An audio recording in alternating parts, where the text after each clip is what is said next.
Good morning kanatong tanan. Pakibati sa imong tapad, inga good morning. Mga igsoon, salamat sa good morning nga gihatag kanato sa Dios. Palakpakan nato ang atong Ginoo. Niya pa kita karon sa panahon sa Advento, no? Sa atong pagpangandam sa ikaduhang pagbalik sa Ginoo.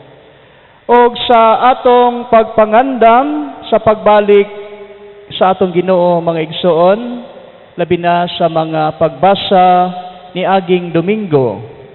Adunay mga pag-awhag ang maong mga pagbasa kanato, nakahinomdom pa mo unsa ang mga giawhag kanato agig pagpangandam sa pagbalik sa atong Ginoo. Kahinomdom mo unsa to?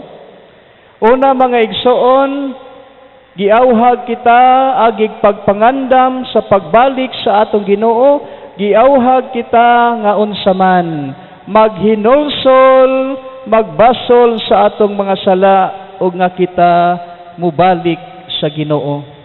Naghinulsol na ba kamo sa inyong mga sala? Nagbasol na ba kamo? Nangumpisal na ba kamo? Agig pagpangandam kay wa ta makahibaw ugma moabot na ang Ginoo. At least andam ka, no? Andam kita. Ikaduha, mga igsoon, giawhag kita nga sa atong pagpangandam sa pagbalik sa atong Ginoo, kinahanglan nga ato daw tuliron ug ayuhon ang agian sa Ginoo. Apil na niini unsa man mao ang pagpatag daw sa mga tag-as nga bukid sa atong kinabuhi. Unsa man ang mga tag-as nga bukid, mga bundok, mga pungtod sa atong kinabuhi nga angay natong patagon. Kita gipahinumduman apil na niini ang pagpatag sa atong taas nga garbo. Ang taas na ang atong usahay pagkamapahitason o guban pang mga batasan nga dili maayo og mga binuhatan nga matawag nato nga mga hiwi, no? Hiwi nga mga binuhatan nga angay natong tuliron para nigabot sa Ginoo, hapsay ang iyang pag-abot dinhi kanato. So mao kadto sa niaging Domingo ang mga pag-awhag kanato, mga igsoon. So karong Domingo giawhag usab kita nga sa atong pagpangandam sa pag-abot sa Ginoo, giawhag kita nga magsadya ug magmaya, no? Nga na kanato kanang gitawag nga joyful waiting of the Lord. Ug mao kini nga gitawag nato karon Domingo ang gitawag nato Gaudete Sunday, no? Gaudete Sunday nga nagpasabot, mga igsoon, nga as we wait for the coming of the Lord, we will rejoice and be joyful, no? Nga kita magmaya ug magsadya. Amen? Palakpakan nato ang Dios, mga igsoon. Ug mao kini ang tema nga atong pagahisgutan karon, ang magsadya ug magmaya. Ug ngano nga kita magmaya man ug magsadya, mga igsoon, sa pagpaabot nato sa atong gipaabot? Tungod kay ang moabot, mga igsoon, nga atong gipaabot dili lamang usa ka ordinaryo nga tawo, kundili siya ang atong Ginoong Dios nga mao ang magluwas kanato, mao ang mutabang kanato, mao ang mag-ayo sa atong mga balatian. Kinsa may adunay mga balatian dinhi nga wa pa maayo, si Jesus ang makaayo ni ana, mga igsoon. Siya ang maghatag kanato og kalinaw og kalipay sa atong kaugalingon. Mao na nga kinahanglan magsadya og maglipay kita sa iyang pag-abot. Mga igsoon, kinahanglan ana ang paghinam-hinam. Kana bang naghinam-hinam ka, ay moabot na gayud ang akong gipaabot. So ingana unta ang atong pagabation. So mao kini ang pag-awhag nining maong Domingo, to be joyful in waiting the Lord.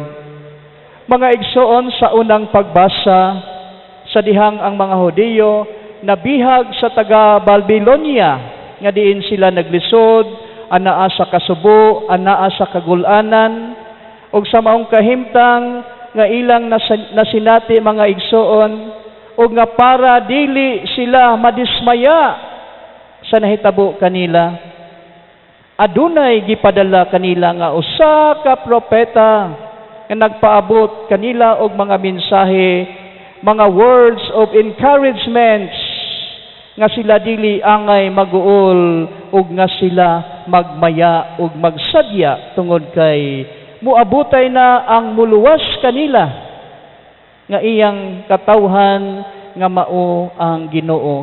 So adunay mga words of encouragement ang gipaabot sa usa ka propeta nga dili sila angay maguol tungod kay adunay muabot nga angay nila nga huwaton nga mao ang makatabang kanila ang Ginoo. So they should rejoice because the Messiah will come and will rescue them. So mao kini ang mensahe nga gipaabot kanila nga sila nga manabihag nga mga Hudeo sa taga Babylonia. So mga igsoon siguro mao kini ang punto ngano nga kita magmaya ug magsadya sa atong pagpaabot sa Ginoo tungod kay muabot usab kanato ang manluluwas, no? Our Savior, Jesus, our Savior will come. Mao na nga kita angay nga magsadya ug magmaya. Sa ikaduhang pagbasa mga igsoon, si San Pablo nagdasig sa mga taga Tesalonica nga sila maglipay, magampo ug magpasalamat pirmi sa Ginoo. Si San Pablo nagdasig kanila sa pagbuhat niini tungod kay nasayod siya una nga diha sa ilang pagampo sa Ginoo mga igsoon, hinay-hinay ma-develop ang ilang relasyon ngadto sa Dios nga diin ilang masinati ang gitawag nga inner joy, no? So sa atong pagampo, sa atong pakighinabi pirmi sa Ginoo, sa atong pagduol niya pirmi, wa ninyo mabantay nga adunay inner joy nga atong mabati. O kining inner joy mga igsoon, ato lamang kining mabati diha kang Hesus labi na sa atong maayong relasyon kaniya. Mao na nga importante ang pagampo, no? Ang kalipay mga igsoon, maingon sila nga, malipay ko kung daghan kog kwarta, kung daghan kog bahandi. Wala ba mo masayod nga adunay mga tao nga bisan daghan sila bahandi, daghan sila kwarta, dili gihapon totally sila malipayon. Nganuman tungod kay ang kalipay dili makita diha sa imong bahandi, dili makita diha sa imong kwarta, kundi dili makita og masinati nato kang Hesus nga maong tinubdan sa tanan. Mana makaigsunan, si San Pablo sa atong unang pagbasa karon nag-awhag sa mga Tesalonica nga magampo pirmi sa Ginoo, o kita usab giawhag niini para atong masinati ang kalipay. O sila usab giingnan ni San Pablo nga kinahanglan mapasalamaton sila pirmi sa Dios. Kamo ba nagpasalamat pirmi sa Dios bisan sa gamay nga butang nga inyong nadawat kaniya? Kana bang ug anunay kay madawat nga gamay, bisag unsa ka gamay, you always praise the Lord. Lord, salamat sa akong nadawat karon. Tungod kay ang tao mga igsoon kung magpasalamat pirmi sa Dios, anaa ang kakuntintuhan, malipay siya kung pirmi magpasalamat sa Dios. Kay ang tao gani mga igsoon nga dili makontinto, dili ka mao magpasalamat sa Dios, dili gayud siya magmalipayon. Tungod kay kung ikaw anaa kanabitawng di makontinto, you will crave more. Bisag naa na ka mo crave gihapon ka sa mga butang, wa gihapon ka makontinto, dili gyud ka magmalipayon. Kay kung dili nimo maangkon ang maong butang, masuko naman ka, masina na ka sa imong isig katawo. Nganong sila anaa man ni anak kami, wala.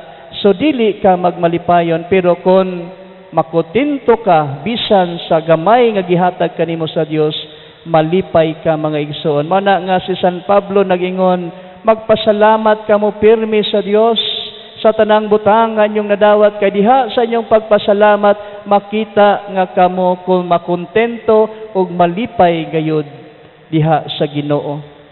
So mga igsoon, si San Pablo nagtudlo kanato nga to maintain joy in our lives, we have to pray. Kay ang pag-ampo sa Ginoo sa kung ingon kaninyo makahatag kalipay, and we have to give thanks to the Lord always, no? Magampo, pasalamat sa Dios, mao kini ang makahatag kalipay kanato. Nga as we wait for the coming of the Lord, si San Pablo nagtudlo kanato nga mao kini ang angay natong mahuptan nga sa atong pagpaabot sa Ginoo, maabdan unta kita niya nga anaa pirmi magampo, no? Pray without ceasing, no? Unya ang pagpasalamat usab ngadto kaniya kay mao kini ang ikalipay sa atong Ginoo sa iya niyang pag-abot diha kanato. Sa ebanghelyo nato karon, si Juan gipangutana sa mga Pariseo o guban pang mga Hudeo kung siya na ba ang Mesiyas, ang propeta nga ilang gipaabot. Tungod kay nakita manggod nila mga igsoon nga daghang mga tawo nga miduol kang Juan, namati sa iyang mga pagwali, naghinulsol unya nagpabunyag. Mauna nga gipangutana siya sa mga Hudeo, ikaw na ba ang propeta nga among gipaabot? Unsa may tubag ni Juan, ingon siya nga dili ako ang propeta, aduna pay moabot labaw pa kanako. Siya lamang daw, ingon pa niya, siya lamang ang tingog nga nagsinggit sa kamingawan, hawanin ninyo ang dalan sa Ginoo. Hawanin ninyo ang dalan sa Ginoo.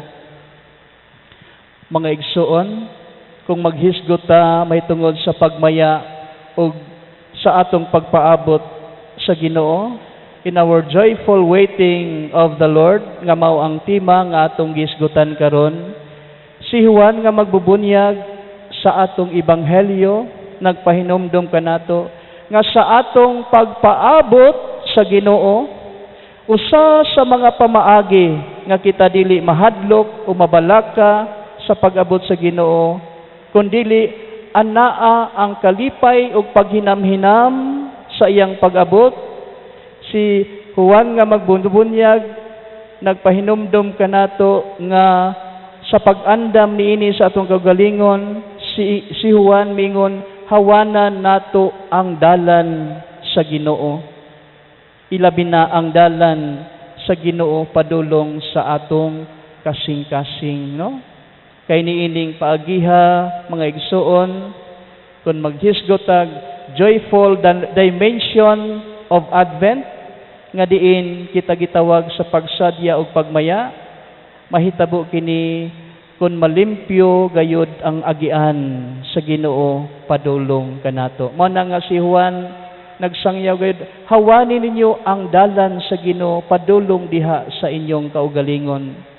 So mao kini ang hagit, mga hagit sa atong nga pagbasa o sa atong ebanghelyo karon. Mga igsoon, to summarize, tulo ka butang ang gipahinumdom kanato sa atong nga pagbasa karon nga angay natong buhaton para mabati nato ang gitawag nga joyful waiting of the Lord. Ug unsa maning tulo? Una, ayaw kalimti ang pag-ampo. Ikaduha, ang mapasalamaton pirmi sa Dios. Ug ang ikatulo, nga hawanan nato ang dalan sa Ginoo diha padulong sa atong kasing-kasing ug sa atong kaugalingon. Mao kini ang tulo nga mga mensahe nga gustong ipaabot kanato sa Dios diha sa atong pagpangandam sa iyang pag-abot. Amen. Hinaot pa unta. Palakpakan nato ang Dios, mga igsoon.